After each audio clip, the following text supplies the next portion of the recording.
નમસ્કાર વિદ્યાર્થી મિત્રો, હું જસાણી સર આપ સર્વેનું જસાણી એજ્યુકેશનમાં હાર્દિક સ્વાગત કરું છું. આજે આપણે IMP 1.01 જે થિયરી જેની અંદર 12 સાયન્સ ફિઝિક્સ ચેપ્ટર 14મું સેમિકન્ડક્ટર આપણે આ વિડીયોની અંદર જોવાના છીએ. તો સૌપ્રથમ આપણે જોઈ લઈએ કે ભાઈ બોર્ડની અંદર આનું વેઇટેજ કેટલું છે. તો કે 5 માર્કથી લઈને 8 માર્ક સુધી આ બોર્ડમાં પૂછાઈ શકે, જેમાં તમને 4 MCQ એટલે 4 માર્કના MCQ મળે, 2 માર્કનો એક ક્વેશ્ચન મળે અને 3 માર્કનો એક ક્વેશ્ચન મળી શકે. આમાં કદાચ ફેરફાર થવાની શક્યતા રહી. ટોટલ 6 થી 8 માર્ક સુધીનું મળી શકે. એની સાથોસાથ ગુજકેટની જે એક્ઝામ છે એમાં પણ તમને એક ક્વેશ્ચન મળે. જીકે નીટની જે એક્ઝામ છે એમાં પણ આમાંથી 4 માર્ક જેવું તમને મળી શકે. આની અંદર આપણે કઈ કઈ વસ્તુ જોવાની છે તો કે એક તો આ ચેપ્ટરની અગત્યતા છે, એની સાથોસાથ ધાતુ, અધાતુ, અર્ધધાતુ, વાહક, અવાહક અને અર્ધવાહક જે આવર્ત કોષ્ટક આધારિત હશે અને એમ કહેવાય કે ઉર્જા સ્તર આધારિત પણ હશે, કે તો એનર્જી ગેપ આધારિત પણ હશે. સાથોસાથ અંતર્ગત એટલે શુદ્ધ અને બહિર્ગત એટલે અશુદ્ધ આ પણ જોવાનું છે. પી પ્રકારની અશુદ્ધિ, એન પ્રકારની અશુદ્ધિ જોવાની છે. પીએન જંકશન ડાયોડ અને એમની જે ઘટનાઓ છે ફોરવર્ડ બાયસ અને રિવર્સ બાયસ એ પણ જોવાનું છે. અને છેલ્લે રેક્ટિફાયર ને એમાં પણ અર્ધ તરંગ અને પૂર્ણ તરંગ અને આ રેક્ટિફાયરનો ઉપયોગ કેવી રીતે કરી શકાય એના માટેનો પરિપથ પણ આપણે જોવાનો છે. અને છેલ્લે આ ચેપ્ટરમાંથી કેવી શક્યતા છે, ક્યાં ક્યાં ક્વેશ્ચન પૂછાવાની એ પણ આપણે આ ચેપ્ટરની અંદર જોવાનો છે. જો જે શરૂઆતનો જે ભાગ છે પ્રસ્તાવના, એની અંદર ઘણી બધી વસ્તુ આપી છે. એમાંથી આપણે અમુક વસ્તુ અગત્યની જે હતી એ શોર્ટ ક્વેશ્ચન માટે કામ લાગે અથવા તો બેઝિક માટે કામ લાગે એના માટે અલગથી તારવી છે. વાહકતા અથવા અવરોધકતાના આધારે ઘન પદાર્થનું વર્ગીકરણ. હવે વાહકતા અવરોધકતાના આધારે છે, બીજું ઉર્જા સ્તરને આધારે છે, અને ત્રીજું મુક્ત ઇલેક્ટ્રોનને આધારે છે. તો વાહકતા અર્ધવાહકતાના આધારે જુઓ તો ધાતુ, અર્ધધાતુ અને અધાતુ, વાહક, અર્ધવાહક અને અવાહક. તો કે અવરોધકતા બહુ ઓછી, અવરોધકતાનો સિમ્બોલ થાય ρ. અવરોધકતા બહુ ઓછી તો વાહકતા ઘણી વધારે, વાહકતા ઘણી વધારે તો એને શું કહેવાય? વાહકો. ધાતુ વાહક છે, જેની રેન્જ આપી છે 10⁻2 થી લઈને 10⁻8 ઓહમ મીટર.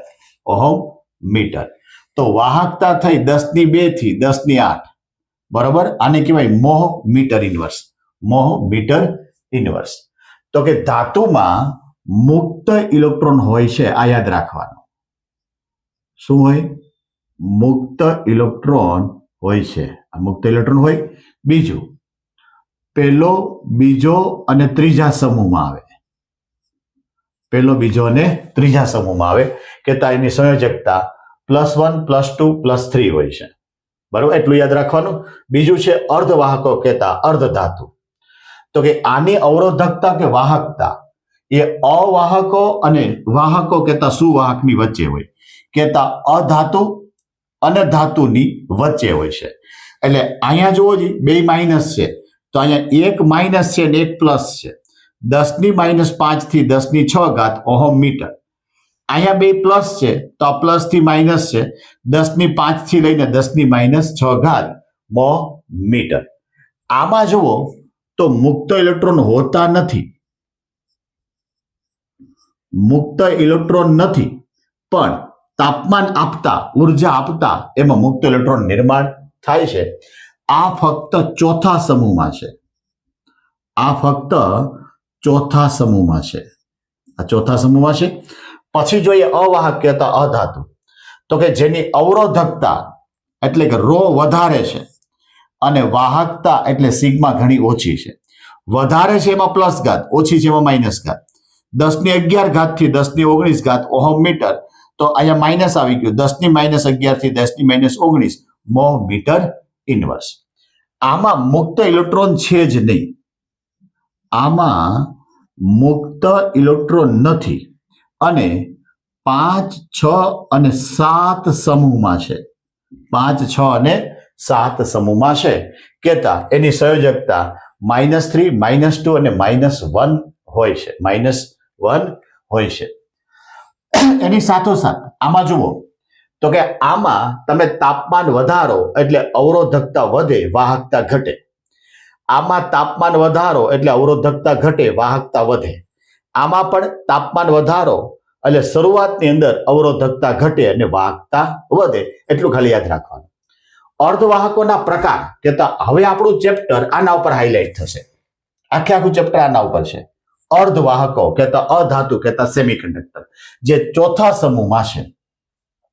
તો કે અર્ધવાહકોના પ્રકાર ક્યાં? તો કે પહેલા પ્રાથમિક અર્ધવાહક, જેમાં સિલિકોન અને જર્મેનિયમ, જેની છેલ્લી કક્ષામાં 4 ઇલેક્ટ્રોન હોય અને અર્ધવાહક કહેવાય. એમાં આ ચેપ્ટરની અંદર આપણે સિલિકોન અને જર્મેનિયમ ખાસ ભણવાનું છે. મિશ્ર સંયોજન છે, એકથી વધારે ધાતુ ઉમેરવાથી. તો કે પહેલો ભાગ પડ્યો અકાર્બનિક, જેમાં CDS, GAS, CDSE અને InP આ છે વગેરે. બીજું છે કાર્બનિક. કાર્બનિકના 2 ભાગ પડ્યા, એક કાર્બનિક ને કાર્બનિક પોલિમર. તો કાર્બનિકની અંદર જો તો એન્થ્રોસીન, અશુદ્ધિ ઉમેરેલા, બરોબર. અને ત્રીજું છે થેલોસાઇનાઇસ. કાર્બનિક પોલિમરની અંદર જો તો પોલીપાયરોલ, પોલીએનિલિન અને પોલીથીઓફન. આ તમને શોર્ટ ક્વેશ્ચન માટે ક્યાંક કામ લાગશે. સાથોસાથ અહીંયા હજી એક મિશ્ર સંયોજન છે PBS, ગેલિના સ્ફટિક. આનો ઉપયોગ શું થાય? તો કે રેડિયો તરંગો પારખવા માટે. શું ઉપયોગ થશે? રેડિયો તરંગો પારખવા માટે. પછી આ નામ, આખા નામ છે યાદ રાખવાના. CRT એટલે કેથોડ રે tube, LCD liquid crystal display, BJT એટલે બાયપોલાર જંકશન ટ્રાન્ઝિસ્ટર અને PPM એટલે પાર્ટ્સ પર મિલિયન. આ બધાના આપણે ફૂલ નામ યાદ રાખવા પડશે, આખા નામ યાદ રાખવા પડે. ઘણીવાર પૂછાઈ ગયું છે. શુદ્ધ અર્ધવાહકમાં અશુદ્ધિ ઉમેરવાની ઘટનાને શું કહેવાય? ડોપિંગ. હવે અહીંયા શુદ્ધ એવો શબ્દ તમે જુઓ તો એ અંતર્ગત થયું, અશુદ્ધ એવો શબ્દ જુઓ તો એ બહિર્ગત થયું. આમાં શુદ્ધની અંદર અશુદ્ધિ ઉમેરવાની છે. આ ઘટનાને શું કહેવાય? ડોપિંગ. તો અશુદ્ધિ 2 પ્રકારની છે, એક ડોનર અને એક એક્સેપ્ટર. ડોનર એટલે પેન્ટાવેલેન્ટ. એનો મતલબ એ થયો કે જેની છેલ્લી કક્ષામાં 5 ઇલેક્ટ્રોન હોય એ પેન્ટાવેલેન્ટ અશુદ્ધિ કહેવાય. એ ઉમેરવાની છે. એમાં મોટે ભાગે આર્સેનિક, SB અને P, જેની સંયોજકતા 5 છે. બીજું છે ટ્રાયવેલેન્ટ અશુદ્ધિ, બરોબર. ટ્રાયવેલેન્ટ અશુદ્ધિ એટલે જેની છેલ્લી કક્ષામાં 3 ઇલેક્ટ્રોન હોય એ ટ્રાયવેલેન્ટ અશુદ્ધિ છે, જેને એક્સેપ્ટર કહેવાય. જેમાં મોટે ભાગે એલ્યુમિનિયમ અને B, જેની સંયોજકતા 3 છે. જોજી, અર્ધવાહક કહેતા સિલિકોન અને જર્મેનિયમના જુદા જુદા ઉર્જા સ્તર છે. સિલિકોન અને જર્મેનિયમ ચોથા સમૂહ, જુદા જુદા ઉર્જા સ્તર. એ ઉર્જા સ્તરનો જે સમૂહ છે એના 2 ભાગ પડ્યા. એક છે વેલેન્સ બેન્ડ, બીજું છે કન્ડક્શન બેન્ડ. અને એ 2 વચ્ચેનો જે ગેપ છે એને કહેવાય એનર્જી ગેપ. આ બધું બનશે 0 કેલ્વિન તાપમાને. તો કે N પરમાણુ ધરાવતા સિલિકોન કે જર્મેનિયમનો સ્ફટિક લેવાનો, જેની અંદર પરમાણુ કેટલા છે? N. એમાં સૌથી બહારની કક્ષામાં કુલ કેટલા ઇલેક્ટ્રોન હોય? 4. તો અહીંયા પરમાણુ કેટલા લીધા મેં? N. તો હવે કુલ કેટલા ઇલેક્ટ્રોન થઈ ગયા? 4n થઈ ગયા. એટલે સ્ફટિકમાં બહારની કક્ષામાં કુલ ઇલેક્ટ્રોન કેટલા હોય? 4n હોય. હવે બહારની કક્ષામાં મહત્તમ 8 ઇલેક્ટ્રોન રહી શકે. તો કે એક ઉર્જા સ્તરમાં 2 ઇલેક્ટ્રોન રહી. તો મારી પાસે ઉર્જા સ્તર કેટલા થયા? 4. તો 1 માં 2 એટલે કેટલા ઇલેક્ટ્રોન થયા? 8. આવા પરમાણુ કેટલા? N. તો ટોટલ કેટલા થાય? 4n ઉર્જા સ્તર થાય. કેટલા થાય? 4n. વેલેન્સ ઇલેક્ટ્રોન માટે ટોટલ 8n ઉર્જા સ્તર મળે. એમાંથી 4n એ સંપૂર્ણ ભરાયેલા હોય, જેને વેલેન્સ કહેવાય. 4n જે સંપૂર્ણ ખાલી હોય, જેને કન્ડક્શન કહેવામાં આવે છે. એટલે કે 8n ઉર્જા સ્તર સ્ફટિકના પરમાણુને અનુલક્ષીને જુદા જુદા બેન્ડના જૂથ બનાવી શકાય. એમાં પહેલું જે જૂથ છે એ ભરાયેલા ઇલેક્ટ્રોનનું છે, જેને વેલેન્સ બેન્ડ કહેવામાં આવે છે, જેને EV વડે બતાવાય. વેલેન્સ ઇલેક્ટ્રોનના ઉર્જા સ્તર ધરાવતા ઉર્જા પટને વેલેન્સ બેન્ડ EV કહેવાય. 4n વેલેન્સ ઇલેક્ટ્રોન વડે સંપૂર્ણ ભરાયેલા છે, બરોબર, જેને EV વડે દર્શાવાય. અહીંયા આ જે ભાગ છે એ મારે 4n કહેતા વેલેન્સ બેન્ડ છે. હવે અહીંયા જોવો છે વચ્ચેની ડોટેડ લાઈન બતાવી છે. બાકી તો 1, 2, 3 અને 4 થાય. મારે n બતાવવું હોય તો વચ્ચેથી ડોટેડ લાઈન બતાવી છે. આવી જ રીતે સૌથી ઉપરનો જે ભાગ છે એને કન્ડક્શન બેન્ડ કહેવામાં આવે. એટલે કે વેલેન્સ બેન્ડની ઉપરના ઉર્જા પટને કન્ડક્શન બેન્ડ કહેવામાં આવે. કહેતા એ સંપૂર્ણ ખાલી છે, જેને EC વડે બતાવવામાં આવે છે. એટલે કે આ જે ભાગ છે એને કન્ડક્શન બેન્ડ કહેવામાં આવે છે. આને પણ વચ્ચેથી જુઓ, જે ડોટેડ લાઈનથી બતાવ્યું, જેને ફોરેન બતાવાય. વચ્ચેનો જે ભાગ છે, આ ભાગ એને ફોર્બિડન ગેપ કહેતા એનર્જી ગેપ કહેવામાં આવે છે. એટલે આપણે ટૂંકમાં લખ્યું કે વેલેન્સ બેન્ડ અને કન્ડક્શન બેન્ડ, આ બે વચ્ચેની જે જગ્યા છે, બે વચ્ચેનો જે ગેપ છે, એને શું કહેવાય? ફોર્બિડન ગેપ અથવા તો એનર્જી ગેપ કહેવામાં આવે છે. હવે દ્રવ્યના આધારે એ નાનો હોય એનર્જી ગેપ, મોટો હોય અથવા તો શૂન્ય હોય. શૂન્ય હોય એટલે એકાબીજા ઉપર ઓવરલેપિંગ થયું હોય. એના આધારે આપણે વાહક, અવાહક અને અર્ધવાહક નક્કી કરવાના છે. જો આ ગેપ એકદમ ઓછો હોય અથવા તો ઝીરો હોય તો અહીંયા જે ઇલેક્ટ્રોન છે એ આપમેળે કન્ડક્શન બેન્ડમાં જઈ શકે, જેના કારણે એમ કહેવાય કે ઇલેક્ટ્રોનની ગતિ થઈ અને વહન ચાલુ થયું, જેને વાહક કહેવામાં આવે છે. તો એ વાહક જો યાદ રાખવું હોય તો તમારે એનર્જી ગેપ કેવો હોય? ઝીરો. ઝીરો કહેતા ઓવરલેપિંગ હોય છે. જો આ એનર્જી ગેપ 3 EV કરતા વધારે હોય, 3 EV કરતા, ઇલેક્ટ્રોન હોલ કરતા વધારે હોય, એટલો બધો વધારે હોય કે કોઈ પણ સંજોગોમાં આ વેલેન્સ બેન્ડમાં રહેલો ઇલેક્ટ્રોન કન્ડક્શન બેન્ડમાં ન જઈ શકે, તો એને શું કહેવાય? અવાહક. હવે અર્ધવાહક એટલે એનો જે એનર્જી ગેપ છે એ 3 EV કરતા ઓછો છે, એટલે થોડી જગ્યા ઓછી છે.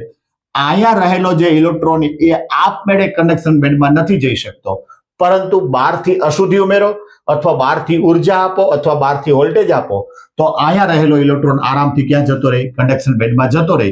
માટે એ અર્ધવાહક માટે એનર્જી ગેપ કેટલો હોય? 3 EV. આ ખાસ આપણે યાદ રાખવું પડશે. જોજી, 2 માર્કનો ક્વેશ્ચન પૂછે, અગત્યનો છે. અર્ધવાહકમાં હોલની સંકલ્પના.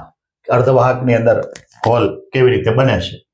તો કે નિરપેક્ષ શુદ્ધ તાપમાન લેવાનું 0 ડિગ્રી કેલ્વિન, અને એમાં શુદ્ધ અર્ધવાહક એટલે કે અશુદ્ધિ ઉમેરેલી નથી એવો અર્ધવાહક લીધો છે, જેમાં જર્મેનિયમ અને સિલિકોનનો સ્ફટિક છે.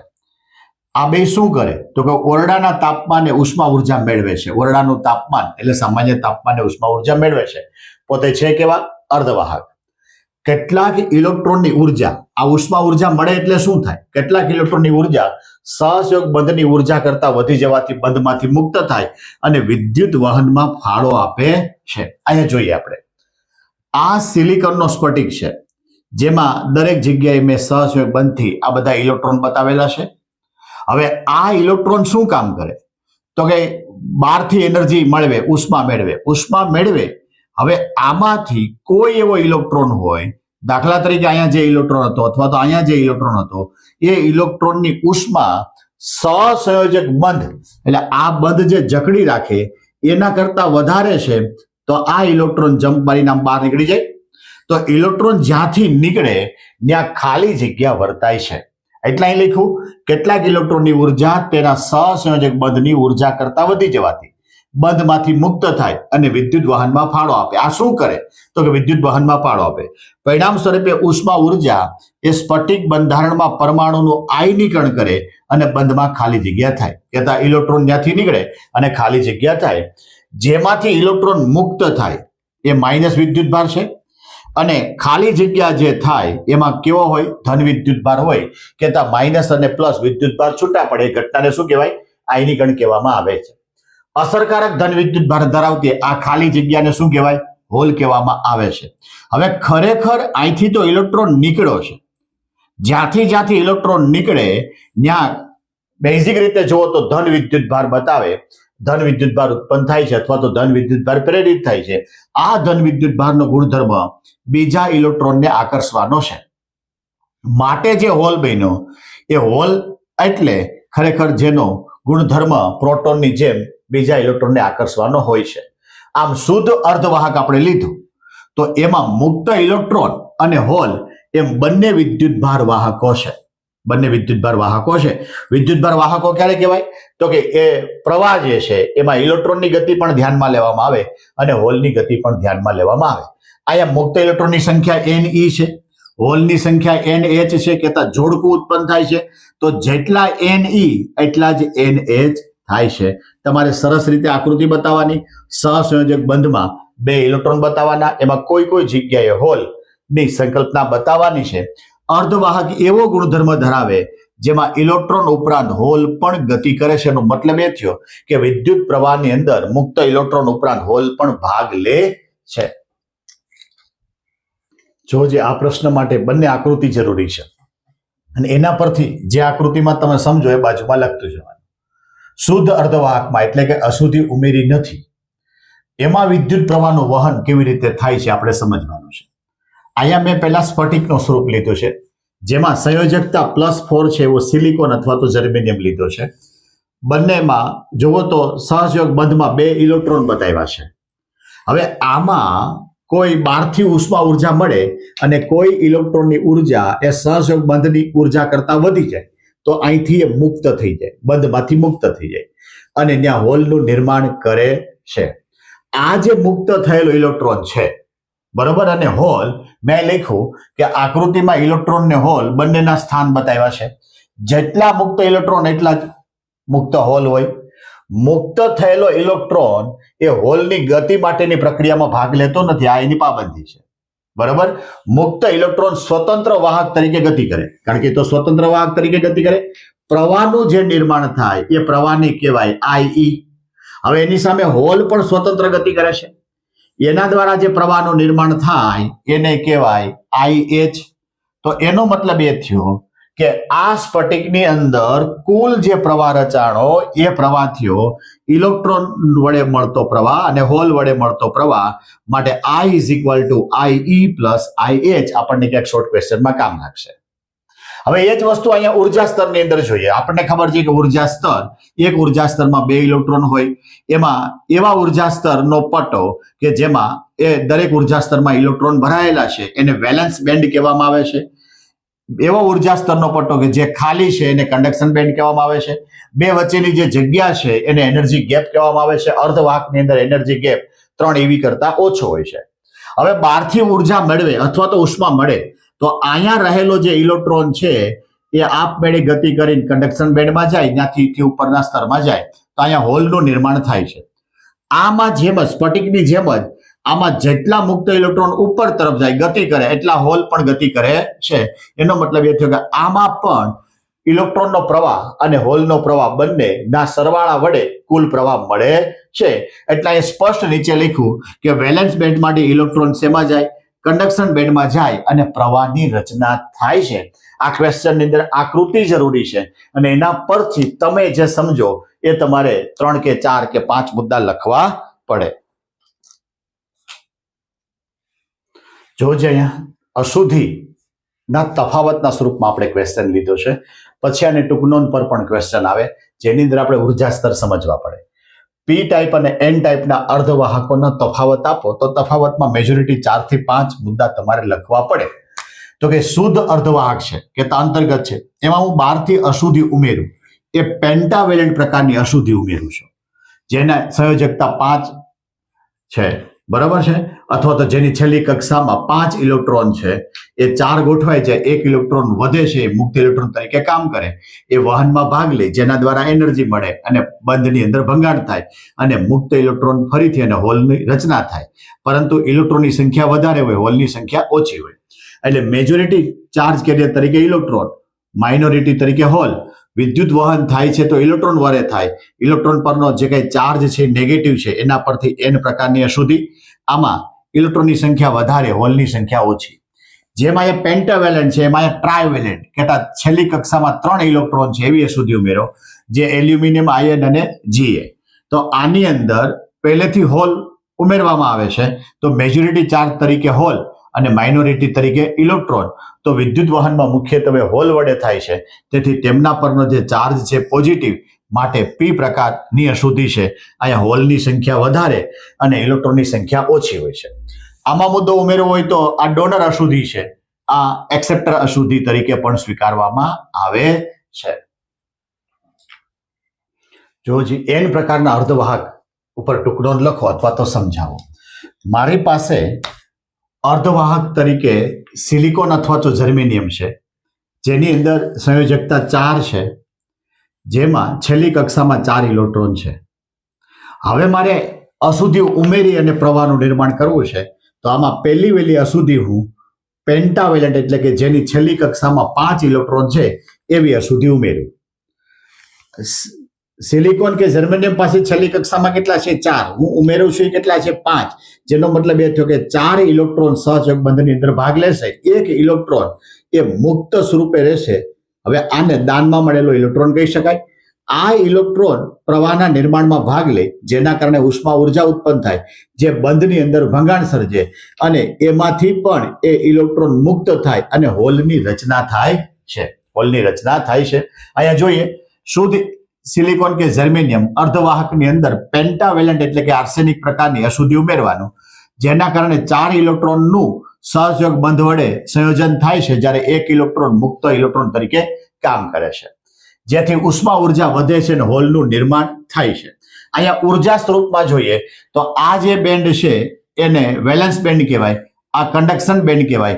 અહીંયા ઇલેક્ટ્રોન આપમેળે કન્ડક્શન બેન્ડમાં જઈ શકતો નથી, જેથી હું પેન્ટાવેલેન્ટ અશુદ્ધિ જે ઉમેરું છે એ ડોનર તરીકે કામ કરે છે અને એના ઉર્જા સ્તર કન્ડક્શન બેન્ડની બાજુમાં ગોઠવાય છે. એટલે એનો મતલબ એ થયો કે આ જે ઇલેક્ટ્રોનને પહેલા જે જમ્પ મારવો પડતો તેના કરતા હવે કેવું થાય, ઓછું થાય છે, જેના કારણે ઓરડાના તાપમાને પણ ઇલેક્ટ્રોન આપમેળે વેલેન્સ બેન્ડમાંથી કન્ડક્શન કહેતા ડોનર અશુદ્ધિમાં થઈ અને કન્ડક્શન બેન્ડની અંદર આગળ વધે છે, ગતિ કરે છે અને પ્રવાહનું નિર્માણ કરે છે. જર્મેનિયમ માટે 0.7, સિલિકોન માટે 1.1 હોય છે. પેન્ટાવેલેન્ટ અશુદ્ધિ ડોનર અશુદ્ધિ તરીકે કામ કરે છે.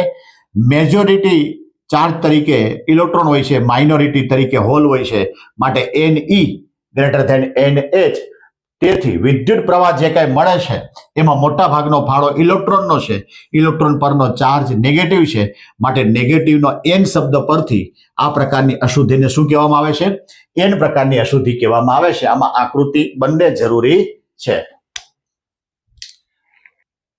જોજી P પ્રકારના અર્ધવાહકો, તો કે સિલિકોન કહેતા અર્ધવાહકમાં છેલ્લી કક્ષામાં 4 ઇલેક્ટ્રોન હોય જે બંધની અંદર ગોઠવાયેલા છે, જેમાં 12 થી હું ટ્રાયવેલેન્ટ, પહેલામાં પેન્ટાવેલેન્ટ હતું, આમાં ટ્રાયવેલેન્ટ હું અશુદ્ધિ ઉમેરું છું. ટ્રાયવેલેન્ટમાં છેલ્લી કક્ષામાં કેટલા ઇલેક્ટ્રોન હશે, 3. અહીંયા જરૂરિયાત કેટલાની છે, 4ની. આપું છું 3, જેના કારણે એમ કહેવાય કે એ 3 ઇલેક્ટ્રોન સહયોગ બંધની અંદર ગોઠવાઈ જાય, પરંતુ 1 ઇલેક્ટ્રોનની જગ્યા બાકી રહે છે. એ બાકી રહેલા ઇલેક્ટ્રોનને શું કહેવામાં આવે, હોલ કહેવામાં આવે છે. એટલે અહીં લખ્યું આપણે કે શુદ્ધ સિલિકોન કે જર્મેનિયમ અર્ધવાહકમાં ટ્રાયવેલેન્ટ અશુદ્ધિ કે જેની છેલ્લી કક્ષામાં 3 ઇલેક્ટ્રોન હોય છે, તો આ 3 ઇલેક્ટ્રોન સિલિકોન કે જર્મેનિયમ સાથે સહયોગમાં ભાગીદારી કરે, 1 ઇલેક્ટ્રોનની જગ્યા ખાલી રહે, જે હોલ તરીકે ઓળખાય છે. અહીંયા આ જે હોલ છે એ ઇલેક્ટ્રોનને સ્વીકારે છે, માટે આને આ અશુદ્ધિને એક્સેપ્ટર અશુદ્ધિ કહેવામાં આવે છે. એક્સેપ્ટર અશુદ્ધિ કહેવામાં આવે છે. અહીંયા મેજોરિટી ચાર્જ તરીકે કોણ હોય, હોલ. માઇનોરિટી તરીકે કોણ હોય, ઇલેક્ટ્રોન, જેના કારણે વિદ્યુત પ્રવાહ હોલના કારણે રચાય છે, માટે એના પરનો ચાર્જ પોઝિટિવ, માટે P પ્રકાર છે. અહીંયા ઉર્જા સ્તરની અંદર જોઈએ તો આ છે વેલેન્સ બેન્ડ, આ છે કન્ડક્શન બેન્ડ. જે કઈ અશુદ્ધિ ઉમેરો એ ટ્રાયવેલેન્ટ છે કે તો એક્સેપ્ટર અશુદ્ધિ છે, એ વેલેન્સ બેન્ડની નજીક ગોઠવાય છે. એટલે આ ઇલેક્ટ્રોન અહીંથી અહીંયા જાય અને ત્યાંથી હવે ઉપર જવામાં એકદમ એને ઈઝી થઈ જાય છે. એટલે ઉર્જા સ્તરની અંદર એક્સેપ્ટર અશુદ્ધિ હંમેશા વેલેન્સ બેન્ડમાં આવે નજીક. ડોનર જો અશુદ્ધિ હોય કહેતા N ટાઈપ હોય તો એ કન્ડક્શન બેન્ડની નજીક આવે છે. મેઇન કારણ એ છે કે આમાં જે કઈ પ્રવાહ મળે છે એ હોલના કારણે મળે છે અને એના પરનો ચાર્જ પોઝિટિવ છે, માટે આ પ્રકારની અશુદ્ધિને P પ્રકારની અશુદ્ધિ કહેવામાં આવે છે. વિદ્યાર્થી મિત્રો, અહીંયા સુધીનો જે ભાગ છે કહેતા N પ્રકાર અને P પ્રકારની જે અશુદ્ધિ છે જે બહિર્ગત કહેવામાં આવે છે, અહીંયા સુધી આપણે આ IMP 1.01 કહેતા પાર્ટ 1 ની અંદર રાખવું છે. હવે પછી નેક્સ્ટ વિડીયોની અંદર આપણે PN જંકશન ડાયોડ, એનું ફોરવર્ડ અને રિવર્સ બાયસ, એના જુદા જુદી એપ્લિકેશનો કહેતા ઉપયોગો એ આના પછી કહેતા IMP 1.01 પાર્ટ 2 ની અંદર આપણે સમજાવશું. જેના કારણે એમ કહેવાય કે આ જે વિડીયો છે જેમાં અડધી થિયરી લીધી છે, કારણ કે આ ચેપ્ટરની અંદર એક્ઝામ્પલ વધીને 1 કે 2 છે અથવા તો છે જ નહીં એવું માનો, જેના કારણે થિયરીના આપણે 2 પાર્ટ પાડ્યા છે. તો અપેક્ષા રાખું છું કે આ જે કઈ થિયરી મેં સમજાવી છે એ આપને સરળ રીતે સમજાય. જો કોઈ ક્વેશ્ચન હોય તો તમે કોમેન્ટથી અમને જણાવી શકો, તો અમે પણ તમને આન્સર આપી શકીએ. અમારી આ જે ચેનલ છે એ ચેનલને વધારે શેર કરો, સબસ્ક્રાઇબ કરો અને લાઈક કરવાનું પણ ભૂલતા નહીં.